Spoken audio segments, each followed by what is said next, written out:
আসসালামু আলাইকুম বন্ধুরা, welcome back to my channel. আর চলো তাহলে ভিডিওটা শুরু করছি এখন থেকেই।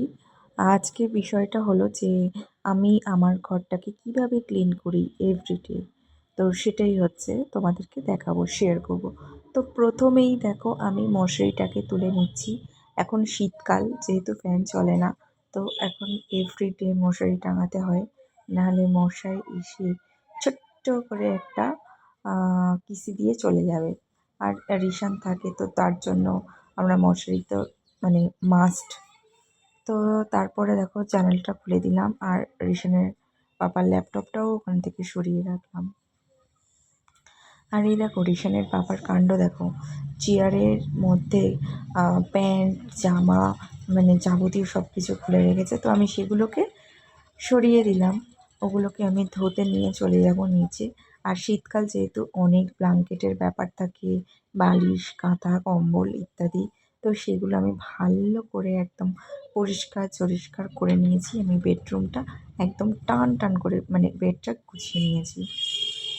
তো এই তো এই যে মানে বিছানা পরিষ্কার করার পর আমার যে কাজটা থাকে সেটা হচ্ছে এই যে ড্রেসিং টেবিলটাকে ঠিকঠাক ঠিকঠাক মতন করে গুছানো। কারণ রাস্তার পাশে বাড়ি, প্রচুর ধুলো এসে যায়, প্রচুর মানে ধুলো পড়ে যায়। তো একবেলা যদি না আমি পরিষ্কার করি আর পরের বেলায় আর দেখতে হবে না। তো চলো আমি ড্রেসিং টেবিলটাকে এখন পরিষ্কার করে নিই। একটু দেখছিলাম ক্যামেরার সামনে কথা বললে কেমন লাগে। তো আহ, খুব খুবই আমি নার্ভাস ফিল করছিলাম। তোমরা আমার ফেস দেখেই বুঝতে পেরেছো নিশ্চয়ই।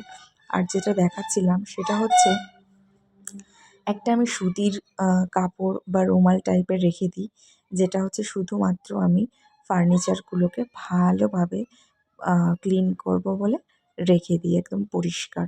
তো প্রথমেই আমি আয়নাটাকে ভালো করে পরিষ্কার করে নিচ্ছি। এই আয়নাটা খুব সুন্দর, জানো তো। অনেক অনেক আয়নায় দেখেছি কেমন একটা ট্যাড়া ব্যাঁকা লাগে, কিন্তু মানে আমার এই ড্রেসিং টেবিলটা এবং আয়নাটা আমার খুবই পছন্দের। তো যাই হোক, আমি এখন এটাকে ভালোভাবে কলিন দিয়ে ভালো করে পরিষ্কার করে নিচ্ছি। এখন না প্রচণ্ড ঠান্ডা পড়ছে। জানুয়ারি মাস পড়াতেই ঠান্ডার পরিমাণটাও প্রচুর বেড়ে গেছে। আগে তো সকালে করে আমি সোয়েটার পরতামই না, কিন্তু এখন সোয়েটার টুপি সব কিছুই পরি।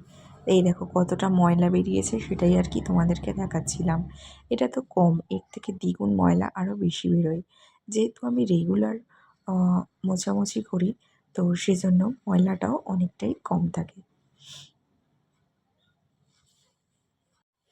রিশান এই মুহূর্তে বাড়িতে নেই। বাড়িতে থাকলে একটু দুষ্টুমি করতো বা তাড়াহুড়ো করতাম আমি। যেহেতু নেই তাই আমি আস্তে আস্তে ধীর স্থিরভাবে আমি কাজগুলোকে সেরে নিচ্ছি। আমি এই যে ড্রেসিং টেবিলটা যে ফার্নিচারের দোকান থেকে কিনেছিলাম, তো সেখানে আমি জিজ্ঞাসা করে নিয়েছিলাম যে এই যে সেগুন কাঠের জিনিস যেহেতু, তো আমি বলেছিলাম যে এটার পালিশ যাতে নষ্ট না হয়, তো সে আমি কিভাবে মুছতে পারি। তো ওখান থেকেই আমাকে বলে দিয়েছিল যে কোনো তেল বা কোনো পানি ইউজ করবে না, শুধুমাত্র মাত্র একটা পরিষ্কার সুতির মানে কাপড় দিয়ে এটা মোছামুছি করবে খাট ড্রেসিং টেবিল।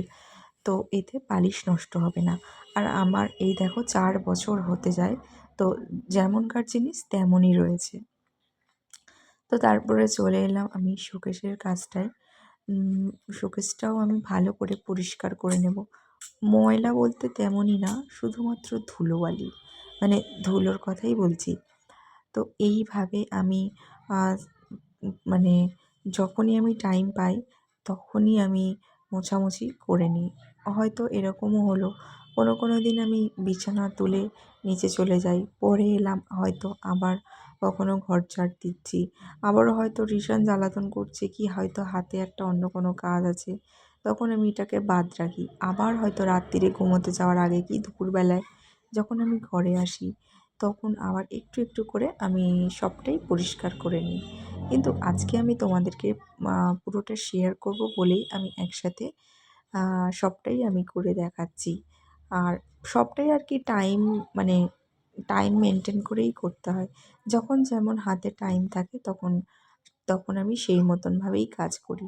তো শোকেসটা আমার দেখো মোছা হয়ে গেছে, একদম চকচক করছে। তারপরে দেখতেই পাচ্ছ ওই যে কাঠের কানাগুলো আমি মুছে নিচ্ছি ভালো করে। তো এগুলোতেও না ধুলো পড়ে যায়।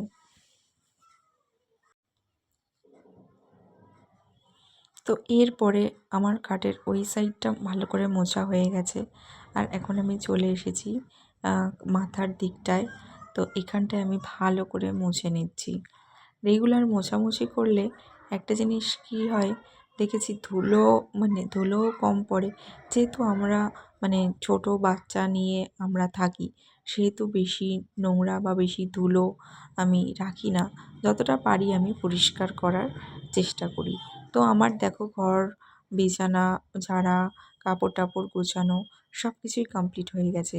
আর এখন বলছিলাম না যেহেতু শীতকাল অনেক ব্ল্যাঙ্কেট, তো সেজন্য আমি একটা ড্রেসিং টেবিল আর খাটের মাঝখানে দেখো একটা চেয়ার রেখে দিয়েছি।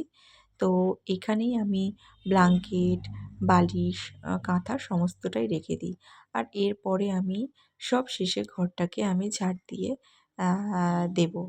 তো আমি পুরো একদম খাটের তলা মানে যতদূর পর্যন্ত আমার হাত যায়, তত দূরই আমি ভালোভাবে ঘরটাকে ঝাঁটিয়ে নিই।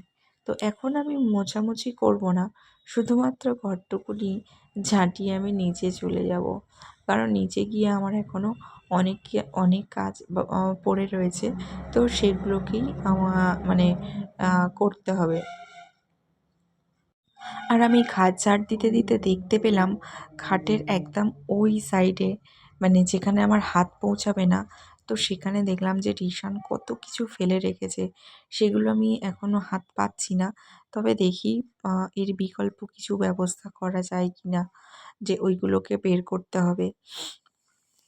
ওখানে দেখলাম রিশানের বই, রিশানের পাপার টুপি, রিশানের একটা কাঁথা পড়ে রয়েছে। এছাড়া অনেক কিছু রয়েছে।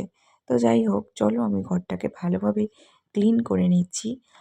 তো ভিডিওটা যদি তোমাদের কোনো অংশে একটু ভালো লেগে থাকে, অবশ্যই একটা লাইক করে দিও।